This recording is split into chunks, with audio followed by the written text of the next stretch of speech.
Bismillahirrahmanirrahim. Alhamdulillahirabbil wassalatu wassalamu ala asyrafil anbiya'i wal mursalin wa ala alihi wa sahbihi ajma'in. Assalamualaikum warahmatullahi wabarakatuh. Salam sejahtera, selamat pagi semua. Apa khabar? Saya harap semuanya berada dalam keadaan yang baik-baik dan sejahtera, ya. Terima kasih kerana sudi bersiaran bersama kami di Facebook KANITA secara live kita pada pagi ini dengan para panelis kita yang akan saya perkenalkan sebentar lagi.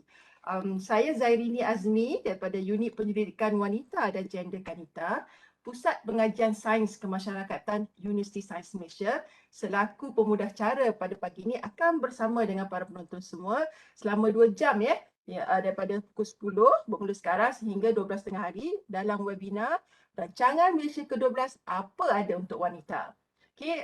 Saya suka nak ingatkan kepada saudara-saudari, tuan-puan, para penonton semua bahawa kita ni bersiaran secara langsung dalam Facebook KANITA kan. So sila tekan butang like lah kan. Dan kongsikan program ini bersama dengan rakan-rakan ya. Kalau mereka berkelapangan boleh sudi bersama dengan kita pada pagi ini. Supaya manfaatnya perbincangan kita, perkongsian kita pada pagi ini dapat kita kongsikan bersama-sama. Dan sekiranya tuan-puan, saudara-saudari mempunyai sebarang komen ataupun soalan, boleh kemukakan ya di ruangan komen dalam Facebook tu ada kan bahagian chat tu kan. So soalan-soalan ini insyaAllah akan dijawab oleh para panelis kita semua. Saya juga mengharapkan agar tuan-tuan, puan-puan kekal setia bersama kami sehingga ke penghujung sesi sebab menarik topik ini sedang hangat diperkatakan sekarang rancangan Malaysia ke-12. Webinar ni kita satu platform lah yang memberi ruang kepada para panelis kita yang terdiri pada 4 orang wanita hebat dalam bidang masing-masing untuk mengupas, meneliti, menggarap rancangan Malaysia ke-12 serta apakah faedahnya kepada golongan rentan terutama kaum wanita. Panjang sikit mukadimah kita pada pagi ni. Tapi saya ingin mengalu-alukan kedatangan para panelis kita bersama kita pada pagi ini. Kalau boleh saya perkenalkan dulu Tan Seri, Dato Seri, Profesor Emerita, Dr. Sharifah Hapsah, Syed Hasan, Shahabudin. Apa khabar Tan Seri? Selamat datang. Baik, thank you for inviting me. Terima kasih Prof. Jodoh kita panjang dengan KANITA ya Prof. Ini kali kedua ya Prof. Yes. Okey, selamat datang. Terima kasih Prof kerana sudi bersama kami. Beliau ataupun Tan Seri merupakan mantan Naib Chancellor Universiti Kebangsaan Malaysia telah dilantik sebagai Naib Chancellor pada tahun 2006 hingga 2013 dan di bawah kepimpinan beliau UKM telah menerima status Universiti Penyelidikan. Banyak betul jasa dia kepada UKM. Sepanjang tempoh penguasaan beliau juga UKM sentiasa berada dalam ranking 300 universiti dunia saya sambung Tan Seri. Saya dapat badan Tan Seri banyak sekali Tan Seri. Kami bersama berbagai pihak dan juga nasional seperti United Nations Commission on the Status on Women, UNESCO dan sebagainya. Tapi saya kira kan sumbangan yang cukup besar kepada wanita ialah penglibatan beliau dalam menyediakan dasar wanita kebangsaan Tan Seri. Beliau turun berjumpa dengan wanita di akar umbi untuk mendapatkan maklum balas daripada pergerakan dan pertubuhan wanita. Dan kemudiannya bersama-sama menyediakan dasar wanita kebangsaan. Tahniah Prof dan terima kasih diucapkan Itu sangat penting dalam pembangunan wanita Malaysia tu, dasar wanita tu. Dan kini saya kira ini adalah salah satu kebanggaan Tan Seri juga dilantik menjadi Yang di-Pertua Majlis Kebangsaan Pertubuhan Wanita NCWO, sebuah badan penasihat utama kepada kerajaan yang berkaitan dengan isu wanita dan gender. Ini kali kedua pelantikan kali kedua Tan Seri. Dan saya kira perbincangan hari ini amat dekatlah di hati Tan Seri yang telah lama berguluman dengan isu-isu pembangunan, isu-isu kepimpinan wanita di Malaysia Selamat datang sekali lagi Tan Seri. Terima kasih. So webinar kita ini hari ini diadakan sempena rancangan Malaysia ke-12 yang telah dibentangkan pada 27 September oleh Yang Amat Berhormat Perdana Menteri dan telah saya kira julung kalinya webinar kita pada hari ini yang menampilkan 4 orang wanita hebat, tokoh wanita dalam pelbagai bidang yang memberi tumpuan kepada kumpulan sasar wanita perbincangan kita pada hari ini. Dalam RMK12 itu dia ada beberapa pembaharuan yang cuba dibawa oleh Yang Amat Berhormat Perdana Menteri.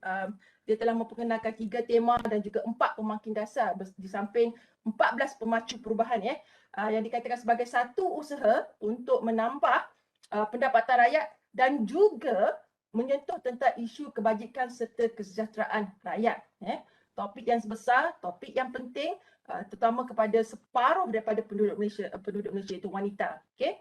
Menariknya, Yang Amat Berhormat Perdana Menteri menekankan usaha memperkasakan rangka kerja gender dalam pembangunan semasa pembentangan beliau melalui peningkatan pelibatan wanita dalam sektor ekonomi serta proses membuat keputusan. Dan saya kira tengah itu latar usaha awal ini sangat bertepatan untuk pihak kerajaan menitik beratkan keperluan kritikal golongan rentan terutamanya wanita dan kanak-kanak agar tidak tercicir atau terpinggir daripada agenda pembangunan dan pemulihan negara pasca pandemik COVID-19. Okay. Jangan, saya tak nak membuang masa sebab kita nak mendengar daripada para panelis kita pada pagi ini. Ada beberapa perkara yang ditonjolkan semasa pembatangan Yang Amat Berhormat itu termasuk daripada dari segi sasaran untuk meningkatkan wanita dalam pasaran kerja banyak 59% dan sebagainya. Saya nak tanya Tan Sri Hapsah, Profesor Emerita Tan Sri Hapsah, because beliau sangat berpengalaman pada peringkat membuat keputusan. Apa pandangan Prof tentang penyataan ataupun perkongsian webinar ini tentang kita tidak boleh ke depan dari segi merealisasikan agenda wanita kerana walaupun kita punya pemimpin wanita pada peringkat membuat keputusan tapi suara mereka itu tidak didengari. Silakan Prof. Thank you very much. Well, actually, YB Chong Eng has said a lot. Because you're asking me about RM12, yeah? Yes. Not just about suara wanita, because that can be another hour topic. Let's focus on RM12 dulu. Takut kita hilang fokus. And still talk about the suara wanita. Saya rasa I have seen so many macam YB Chong Eng jugalah. RM rancangan Malaysia ni and been involved, you know. Yeah. Dulu sebelum buat rancangan Malaysia, kita ada a 10-year plan. And for that, the government actually calls wide consultation, termasuk dari NGO dan sebagainya. And we'll have a long consultation, more than a year. And then we come up with a 10-year plan. 10-year plan ni dipecahkan kepada dua rancangan. Ya. I don't know how they do it nowadays. But anyway, kita pun dah banyak plan.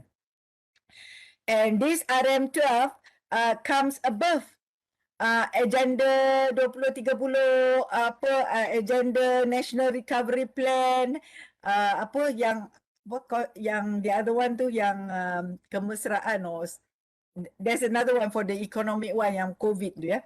And also bagi wanita pun dah banyak kan, kita dah ada dasar wanita, kita dah ada SIDO, kita ada SDG, kita ada pelbagai lagi, Beijing Platform for Action. We have so many documents. We know what's wanted for women, ya. Macam YB Chow Eng kata, okay, things akan berubah as we go from year to year, new things come in, like contohnya technology, impact of technology. Surely that must be taken into account when we make plans. Impact of liberalization, impact of COVID, infectious diseases, and we see that a lot in RM12, yeah, that this impact on our country. Tapi what I feel is missing, and in all the plans, we tried to introduce, I think RM6, one chapter on women. But we made the mistake of calling it Bab Wanita dalam pembangunan. I think we missed the point because we make wanita as another golongan. And this is happening again in RM12. Even when I read the PM speech, wanita is a golongan. If you read the plan, dia duduk bawah chapter 10, section on well-being, inclusiveness, wanita, children, OKU, orang asli. You know, that's how women are seen in the plan.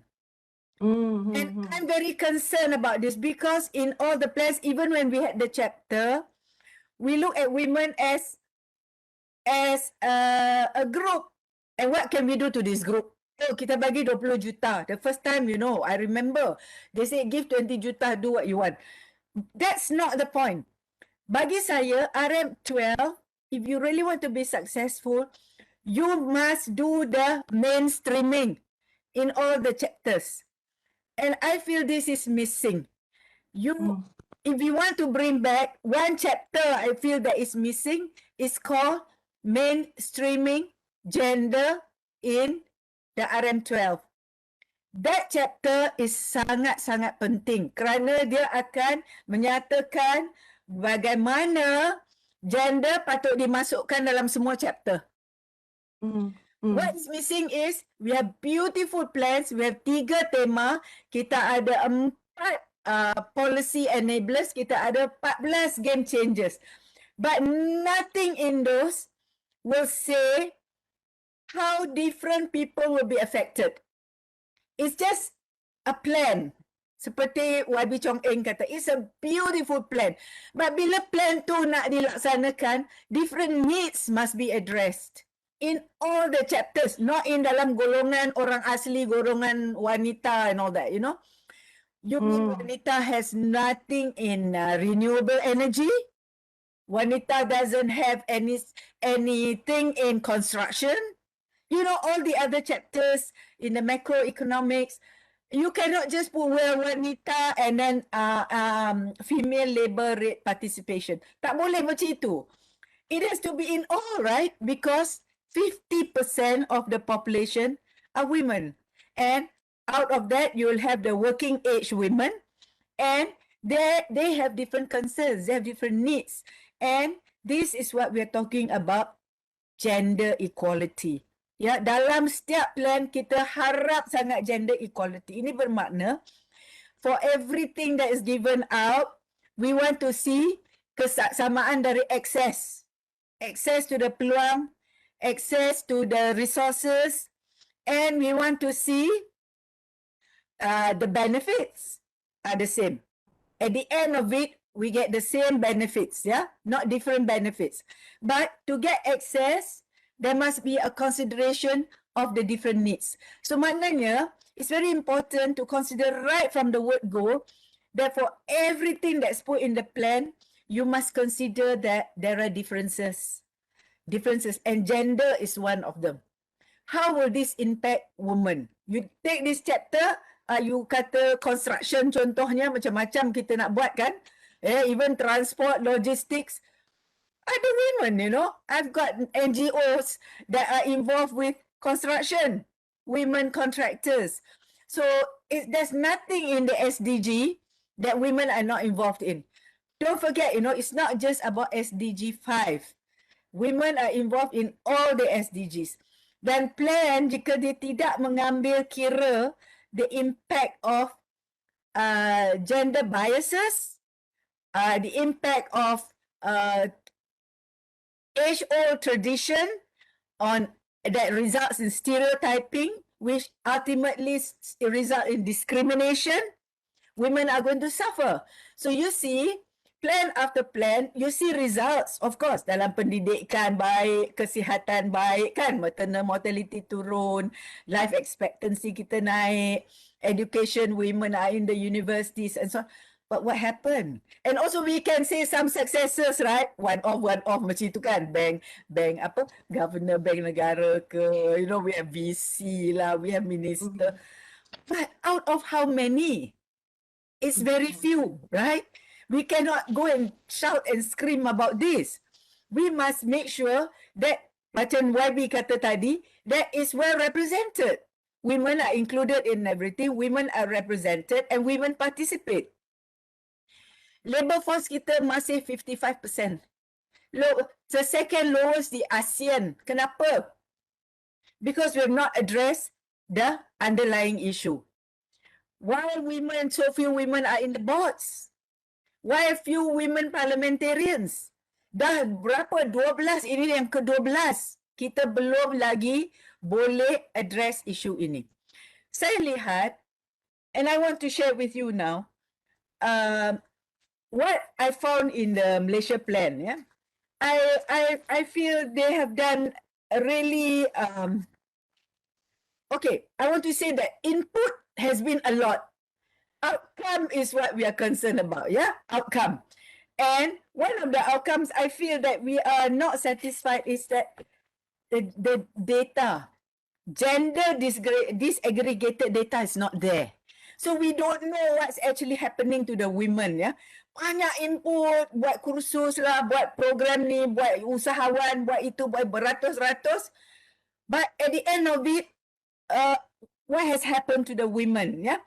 This sort of data patut ada dalam 11th Malaysia 11 masa dia buat review for the 12th plan, patut dah ada. Jadi kita pun happy kita tengok.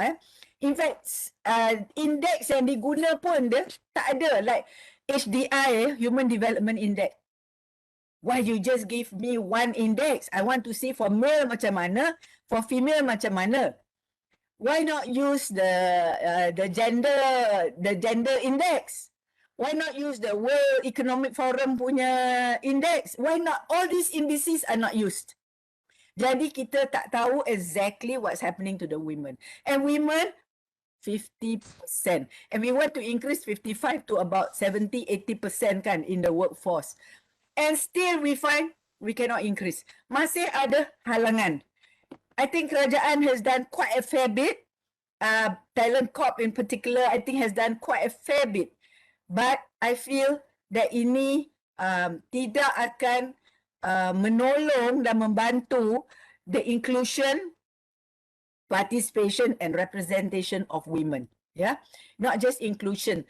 I think it's also representation and participation. It will not improve unless we really dissect properly dalam satu chapter the issue of mainstreaming, the issue of gender equality.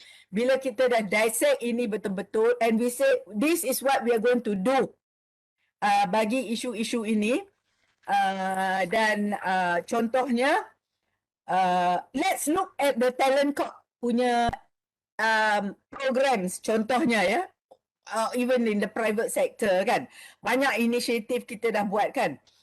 So that we increase the participation rate of women in the workforce contohnya ya.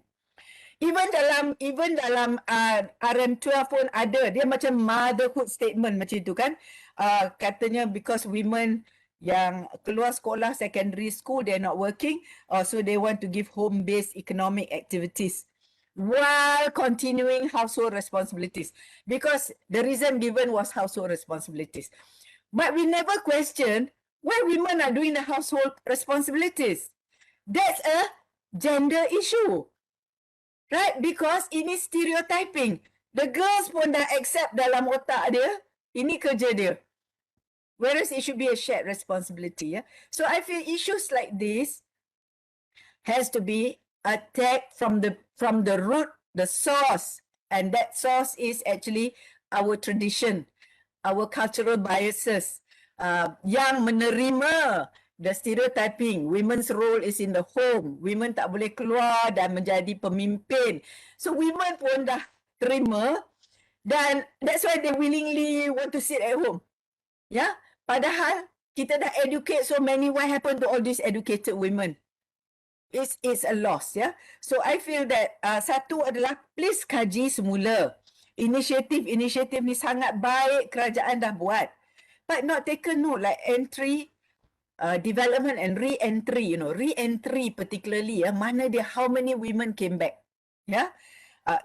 A lot has been done, incentives, childcare lah, flexi time lah, work at home lah, semua kita dah buat. Why? Go and find out why. The other one, I think there are other things, like, issue perkahwinan, divorce, women lose their assets, and then women are in the informal sector. How do we bring them back into the formal sector? And then one important thing that YB Choi dah cakap sangat-sangat is the enforcement of the law and also creation of new laws. Women tengok, sexual harassment in the workplace. I'm not safe. I'd rather stay at home. Then there's the other issue of, do I earn? Is it worth going out to work? Going out to work. That time, the value of the time going to work they compute in their head, you know. If it's not worthwhile, they don't want to go out to work. This is what women are doing. That's why women leave the workforce. They are very high at the early age. Then 30, 28, 30, 31 macam tu, they start leaving the workforce. Because they are thinking, ada anak lah, but it's not worthwhile, no, for me to drive, use petrol, this, that, the other. Bila dia calculate, baik duduk di rumah, you know. So that's another issue, you know. And then I feel like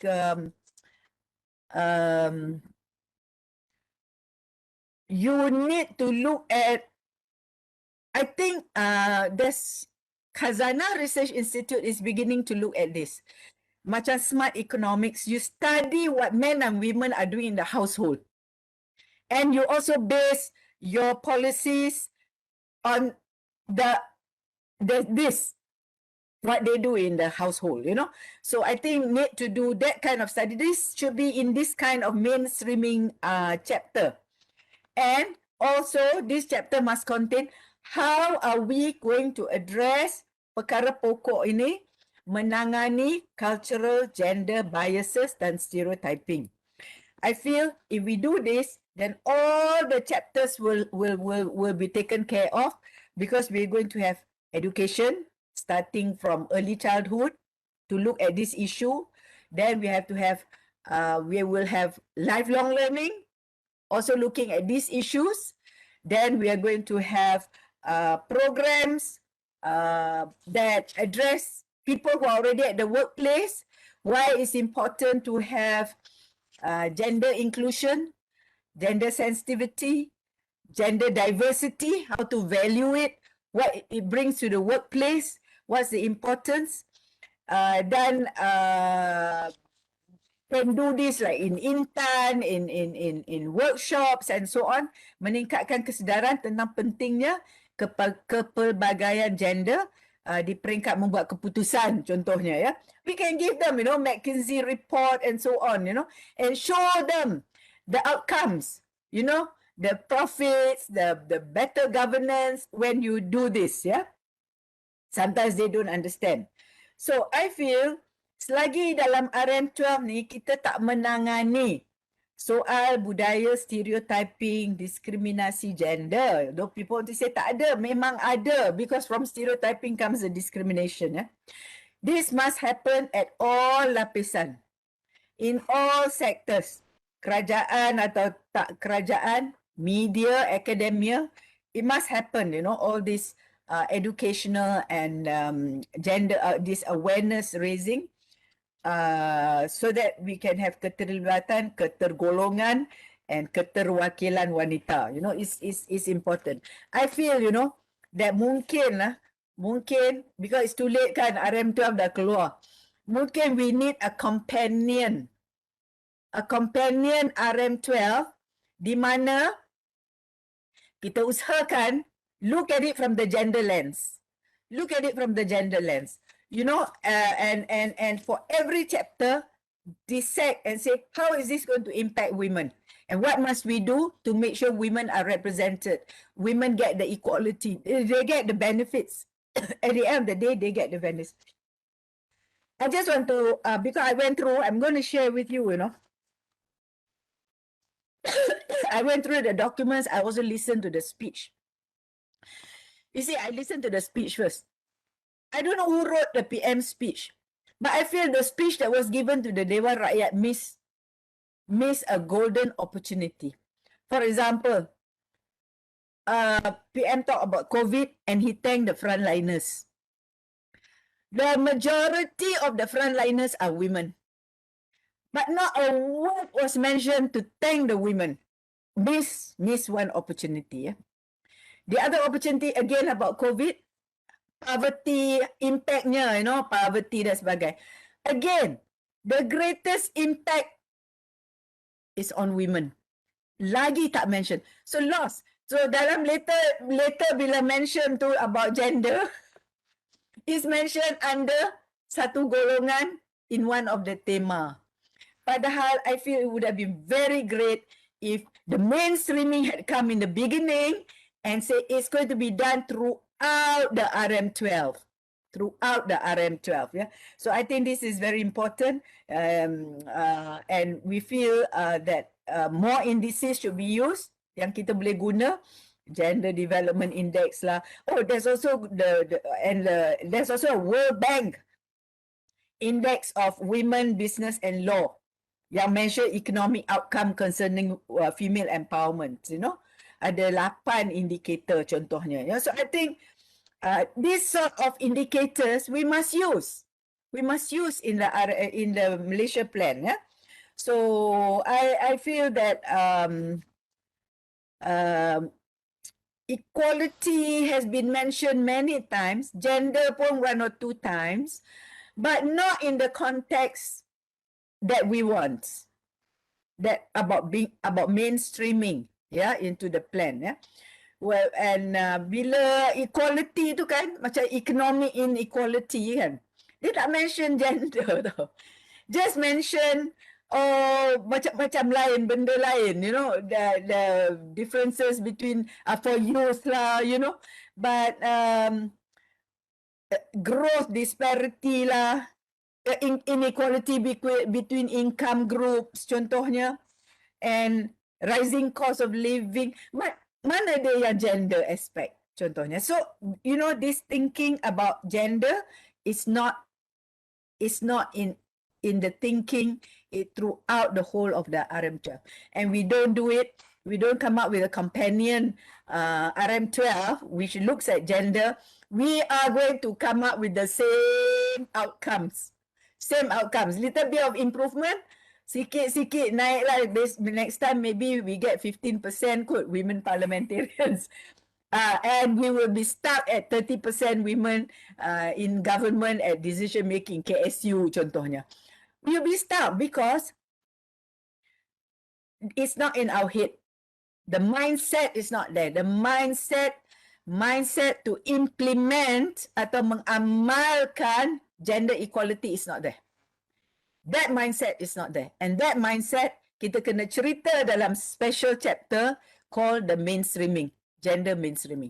Then everybody has to read it. Then we have to tell them how to put it in the different chapters. That's my initial comment.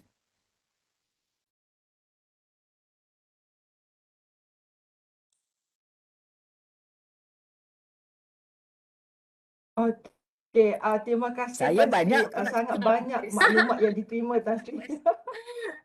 But I think Betul, I was Tan Sri, setuju sangat with you. banyak. Have a companion chapter. Yeah. Let's ask money for companion chapter. Ask for us to write. I volunteer. Yeah, so KANITA can be the unit that I was going to also suggest that. I know that yeah, very good. NCWO, So we just start from here. Penang government, we can start the ball rolling on this. Yep. Saya- I'm willing to participate. Banyak maklumat Tan Sri, terima kasih banyak-banyak. Tak benang tangan saya nak salin. Begitu penting ya. Saya kira sebab tu platform sebegini penting lah untuk wanita dengar dan bagaimana kita perlukan mereka yang mempunyai kepakaran untuk mengupas isu perkara yang berkaitan tu. Saya kira Tan Sri telah menggariskan dengan jelas ya. Kita bercakap tentang gender, kita bercakap tentang kesetaraan gender, tapi apabila kita melihat kepada polisinya, ia meletakkan wanita dalam satu entiti yang terasing. Wanita itu tidak diupayakan dalam semua sektor-sektor yang berkaitan. Saya nak mendengar pandangan daripada Wabi Chong dan juga Tan Sri Hapsah. Kalau boleh saya kemukakan pada Tan Sri Hapsah dulu ya, sebab dengan pengalaman beliau ya sebagai yang dipertua NCWO ataupun Majlis Kebangsaan Pertubuhan Wanita ni, yang saya kira menaungi lebih daripada 190 buah pertubuhan wanita di Malaysia ni. Bagaimana Tan Sri melihat harapan dan aspirasi wanita Malaysia ni daripada kerajaan dan agaknya bagaimanakah kerajaan akan memberi maklum balas ataupun mengambil terhadap komen yang Tan Sri sendiri sebutkan sebentar tadi ya, berkenaan dengan kupasan Tan Sri mengenai RMK 12. Sebab Tan Sri mempunyai pengalaman dengan wanita akar umbi ya, membawa suara mereka kepada kerajaan supaya didengari.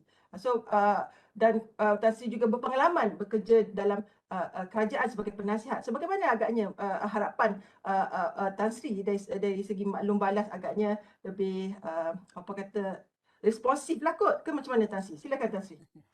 Okay. Contohnya macam NCWO is a gabungan, no? Dia badan induk with more than 200 pertubuhan wanita at national and state level. Kita ada state NCWO in inverted commas I put, yeah. And below them will be local NGOs, yeah. Di Penang pun, they are not registered but they function as NCWO punya representative, and they have all the NGOs working under the Penang branch. Dan kita ada di semua negeri lah, kita tubuhkan di Kelantan, Terengganu, Pahang, etc. ya. And so dengan cepatnya ya, and of course the women tu pelbagai ya. So diversity is nothing new to NCWO. That's why kita perjuangkan valuing of diversity. Kerana kita tahu the richness sangat kaya, no, bila kita ada diversity, the richness yang datang dari pelbagai background, keturunan, minat, budaya, profession, macam-macam ya. So when we get together, we discuss an issue, kita dapat macam-macam perspektif. So that's why it's rich. That's one of the reason we say membuat keputusan mesti ada kepelbagaian. And one of that is gender. And people always forget this. You know, they make macam-macam. Suddenly the women will come and say, tak boleh, this doesn't work for us. Yeah. So, that's one thing. Kita merupakan titik sentuhan yang menghubungkan kerajaan. Not only kerajaan, swasta pun ya. Pihak-pihak lain ya. With actually the grassroots ya. Dan akar umbi dalam masyarakat. So kita boleh memberi input. We collect this and we've got many examples to show how we collect input from the grassroots, give to government as feedback. This is one example tau. Kita bercakap hari ni, it's an input to government, no? You have actually, nak kata feel pun tak, kata neglect je lah.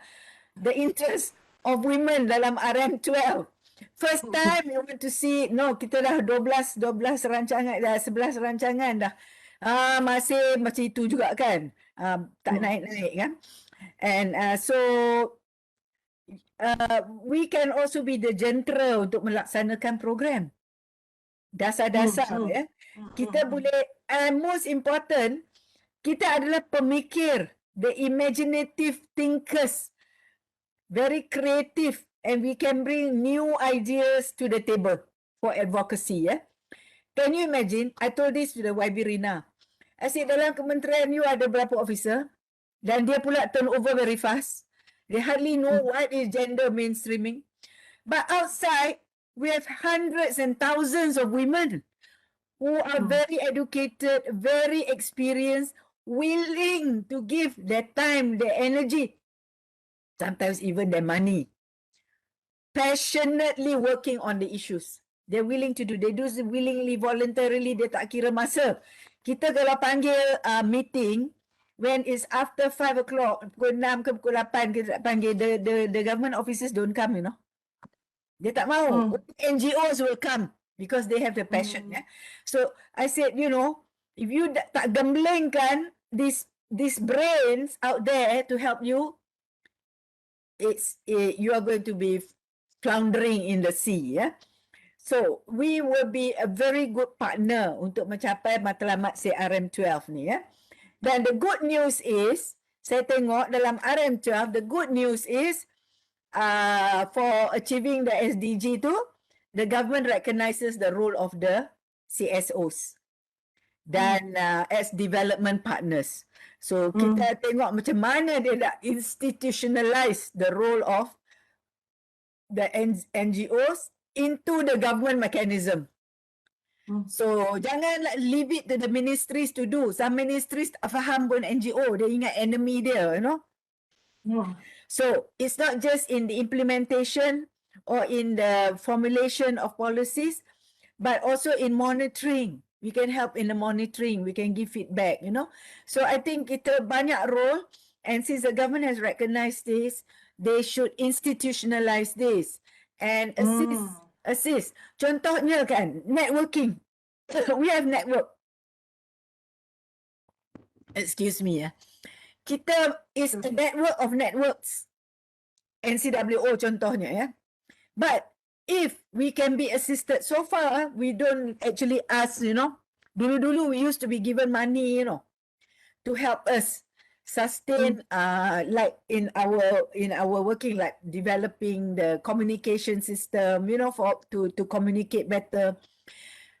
Because we don't want to be like macam an arm of the government, because we are NGO. We want to maintain our independence, yeah. But it would assist if, for example, kita kata, look, to help us to facilitate communication, help us develop a good communication network. And for example, we have already our women networked. You need experts. Sometimes you don't know to put in this board, that board you want to recommend. You don't even know who these women are. Why don't you help us assist? We already have the women. Help us, assist us in developing the directory. So that when you want it, you have ready access. Kita bagi access. Kita bukan pegang nak suruh you bayar. No. So things like this, I hope to see in the partnership dengan government, yeah. Like for example, if you say NCWO will be a major partner, and we used to be, you know, at one point ada sikit shaky, but never mind lah, history. We are very professional. We don't care about all these things. We just do our work. So kita hope the partnership is deeper, more meaningful, benefit both sides. Benefit both sides. It's mutual benefit, yeah. So this is one way in working with the government in terms of RM12 lah. But you must know, like NCWO consists of women NGOs or women's wings. Yeah? We got political parties, women's wing. Yeah, the AP is a member of NCWO pun. And they are also mothers, they are also workers, you know, they have the usual women masalah, you know. So, and they play a role in the family, very important role. So 2 roles for the women in the NGOs. One is wanita menolong wanita through our networks. I think, you know, people used to say women are their worst enemies. I think this should go out of our terminology, tak boleh ada dah, pisahkan from our vocabulary, you know. What we want is now perpaduan and solidarity di kalangan wanita, especially in the NGOs, yeah. The women leaders, for example, they should become mentor. They should become mentor, pembimbing or guide to the younger ones. I know, I think like YB Chong Eng tadi pun, dia pun cultivate, you know. You need to cultivate, and mentoring is the best way to do it. And you form your networks, then through this network you unite. We have one strong voice, so we share information, we share experiences, we voice. When we voice out our hasrat, we voice out very strongly in the advocacy. We always say NCWO mewakili what? Persatuan saja, but when you count the women is a lot, millions and millions, yeah. So for every issue we can. In fact, we have done YB for the citizenship, child citizenship. We've done female genital mutilation. We've done Indira Gandhi case dulu tu, you know, anak dia dirampas. Semua kita buat as one strong voice, yeah. Kita bagi. Then they will listen. Nowadays they a bit pekak lah. They don't know where they're listening. Macam the child rights ni, I have no idea what's happening. But we have all said our piece. And I want to say one more thing, you know, dalam keluarga, we also play a very important role because we transmit values. These values untuk gender equality must start young. Kalau kita dalam keluarga pun, kita bagi-bagikan kerja, the girls masuk kitchen, the boys go and play outside or watch TV or watch football, habis. From young, we have to teach them. in early childhood education. You combine the two, the role of the family and the role of early childhood education. This is going to be the foundation for them when they grow up. Because research has shown, what happens when the brain is growing. The first 3 or 4 years of life, that's the most impactful on their later life. Whether they're going to be a criminal or they're going to be successful, what happens during this period is very important.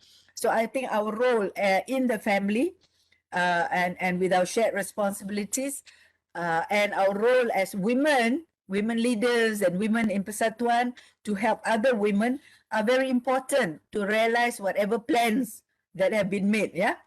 So I think bagi saya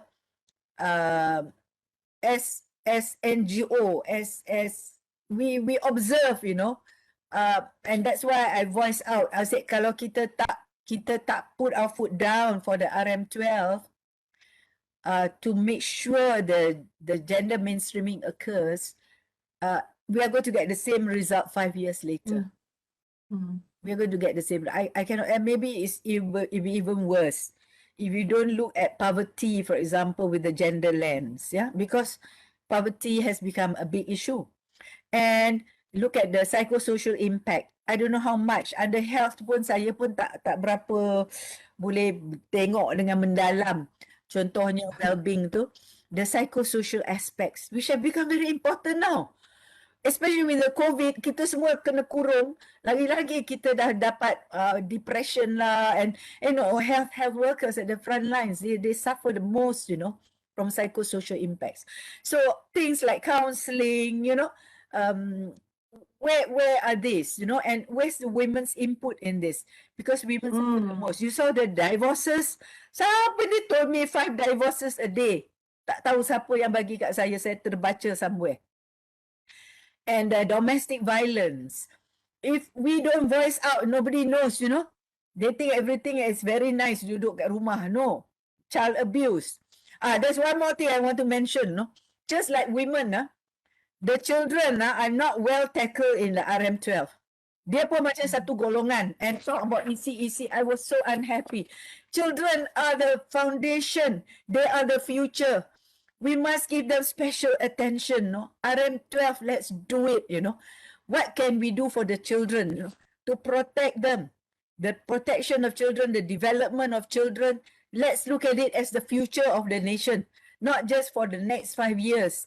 Lay the foundation now. What can we do, I feel for women, children, and of course youth. But somehow this is put as golongan-golongan macam tu, dia ambil kecil-kecil je lah. So what happens to children in the other parts, So I and the youth. So sama macam dengan women, yeah. So I feel the title is Keluarga Malaysia. I feel the Keluarga Malaysia tu pun perlu explanation. What we mean by Keluarga Malaysia? Keluarga Malaysia as one big Malaysian nation, lain kan? Keluarga Malaysia as a keluarga, lain kan? Keluarga Malaysia as in the workplace, lain. So I think we need to give an interpretation. Jangan guna saja. SIC is being used everywhere, but it's like nation, macam rakyat aja, macam itu kan. But I would like to give more meaning to this Keluarga Malaysia by looking at the different people in the keluarga and how can we really make this keluarga. And especially in this technological age, the keluarga is breaking, we are not addressing it at RM12. I don't know whether it's going to be discussed under cyber security, for example. Tapi everybody has a gadget. Nobody's talking in the family. Everybody sit down at the table. Everybody is looking at the gadget. They're not talking to each other. The children are talking to other children across the world. And they're learning, I don't know what values from those kids. And they're also learning from our kids.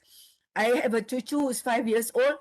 His language is American and English because he's looking at all this in the YouTube. They learn a lot of things. They learn words. Sometimes these words come out from his mouth. No, I'm very worried. So family values, family traditions, it's not being passed down. This intergenerational punya transmission of values that kita sangat-sangat hargai kan, that is breaking down in this cyber age. So how do we integrate all this into the RM12? Saya rasa ini impactnya sangat besar pada children. Actually, I have a group in NCWO already looking at this issue. They're not only looking from the health, the physical health. You know, children already have health problems, you know. Mata, dan di tengkuk, they already have. They're bent, they don't have proper posture, and the psychosocial impact. Bullying, cyberbullying and all that. Di mana kita nak letak semua ni, no? For children, they are the future of our nation. The impact is on them, and the impact on the women also. Scamming ni, victimnya mostly women, you know. And Yes. cyber stalking. Oh, that's why we made the Sexual Offences Against Children Act tau. We did it in a hurry. Okay, we can review and improve it. Tapi, you know, all this grooming is happening online. And all this pornography, all being exposed. Mana dia? So, I want to see all this being addressed and being discussed somewhere. When you say, oh, security, there is one whole tema kan? Security, well-being and whatever, inclusion. Under that security tu, jangan tengok yang border-border je. Tengok yang dalam rumah ni. I think it's very important that barrier is broken. Orang lain dah masuk dah ceroboh dah. Different cultures, different language, different people dah ceroboh masuk dalam keluarga kita. So I think these are the perspective yang sangat penting, but from the viewpoint of an NGO with affiliates, you know, who can group women together and get their voices and voice out. If I can have, I don't know whether you want to pass to someone else. I just want to comment on the indicators tau. Kalau you tengok RM12, I want to say because I spend so much time reading it, sampai kepala saya sakit, okay? Imagine reading the whole thing, you know. Even the previous RM Malaysia yang dulu-dulu pun saya tak baca from page 1 to the last page. You know, ada the imperatives for reform and transformation, the game changer one. There is a table, they put selected targets of the 12th plan. They have there, and one of the things I saw is Malaysian Wellbeing Index. Itu saja, growth per annum, ya. Bila saya tengok the apa they were developed by World Bank tu yang dia buat, they join up all the points, you know. So kita punya average 120, then you have health, family, macam-macam lagi, you know, about 12 indicators, and then they draw this to say where we are. You know, I was so shocked. Family itu almost dekat center. Family and culture. Culture pun dah turun sampai dekat center, you know. If I'm sure I'm not mistaken, I looked at it many times. Ada 3-4 lagi yang below 120. I think health is one of them, and social interaction is another one. So you see, the problem is in this area. We need to focus, you know. So that's one.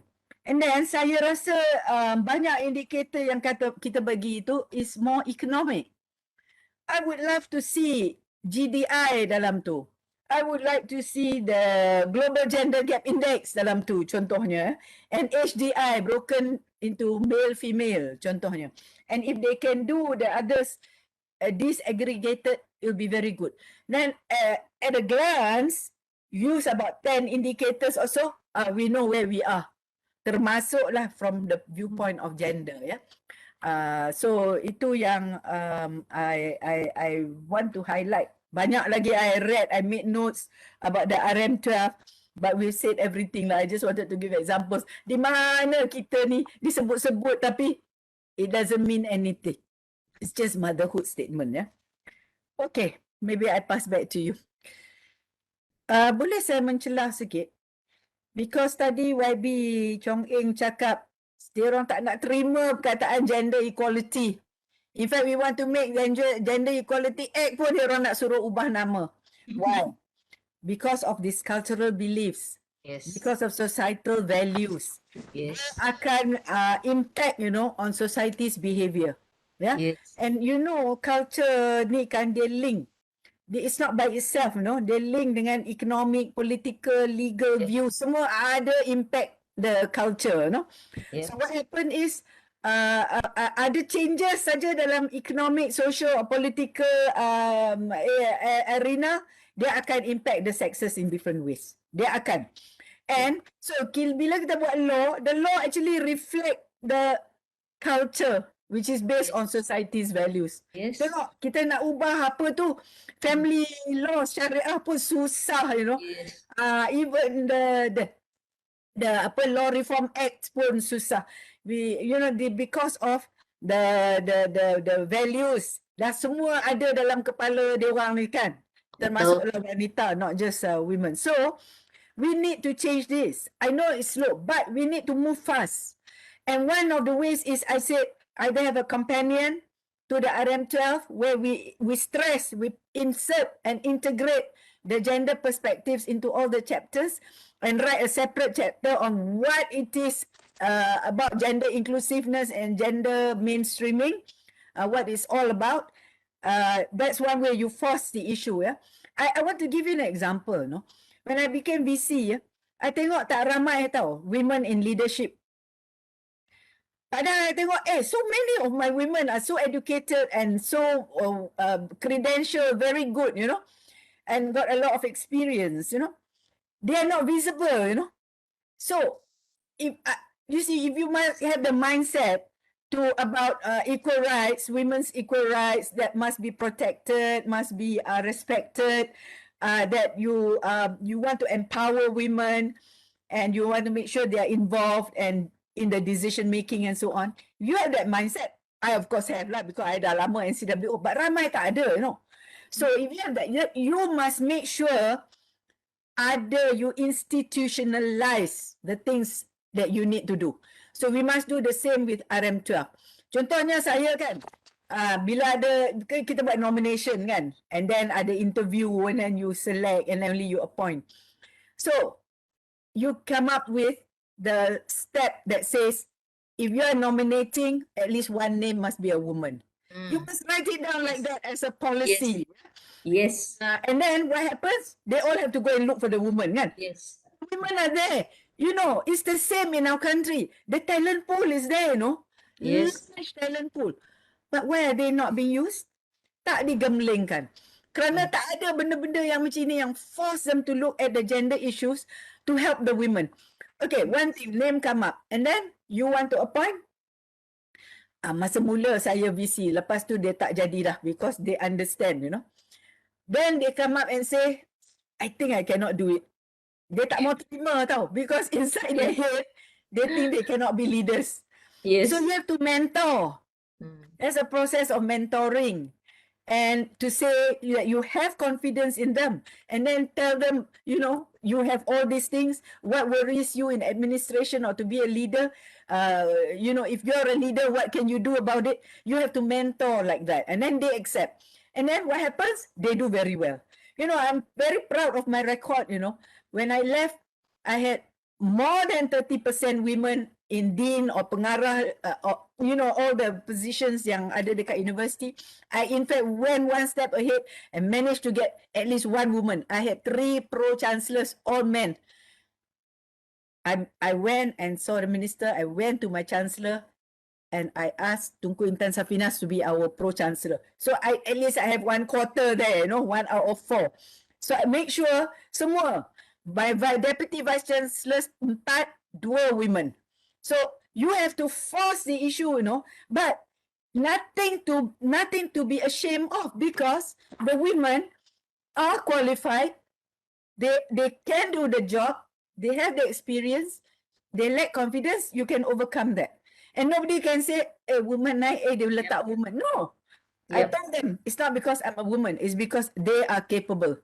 You all have not seen them, they're not visible. So dalam RM12 ni, kalau boleh kita buat benda-benda macam ini, force it. I tell you, we must write a companion chapter. We must explain mainstreaming. Harapnya jodoh kita tak sampai di sini, Tan Sri. Mungkin boleh jemput kami pula lain kali, Tan Sri. NCWO. Saya worried, like they talk about transforming the SMEs, the micro, the businesses and all that kan. And you know women are involved in this, you know. You have to put the women there. You must Yes. analyze what's their problem, you know, and then address this. So I tak boleh just write like that and not considering that there are differences, you know.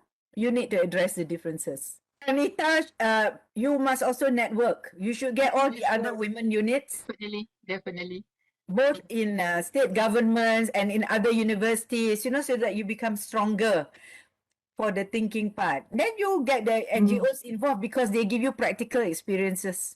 Okey, oleh kerana masa sangat-sangat mencemburui kita, saya hendak saya bersembang lagi. Saya rasa sangat-sangat penting isu ni, sangat besar isu ini. Kalau boleh, Tan Sri, YB Chuang dan YB Senator simpulkan dalam 1 minit boleh? Kesimpulannya perbincangan perkongsian kita pada hari ini mengenai K12. Tan Sri, silakan. Oh. I thought I said that already. I think now we better be strong and say what we want and offer our services to say that we are willing to do it.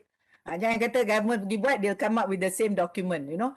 We have to put the ideas in and we are the ones who know. Some of you make it a study, you know, on gender. So I think let's do it now. I think it's very important. The time is to act. Yes. Time to act, yes. Terima kasih Tan Sri. Sekali lagi, saya sangat-sangat berbesar hati dengan kesudian Tan Sri YB Senator Prof. Noraida kerana sudi bersama kami membincangkan satu topik, satu orang kata isu yang sangat dekat di hati kita semua.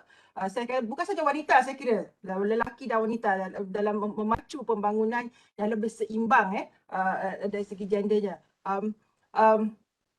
Itu saja mungkin untuk kita pada kali ini. InsyaAllah kalau ada platform yang lain kita mungkin akan bersua kembali. Sehari-hari secara seperti juga banyak belajar pada hari ini daripada panelis semua ya. Ilmu yang saya kutip hari ini sangat-sangat besar maknanya. Oleh itu saya sudahi dengan Assalamualaikum warahmatullahi wabarakatuh dan salam sejahtera dan terima kasih banyak-banyak lagi sekali kepada para panelis kita. Terima kasih. Salam.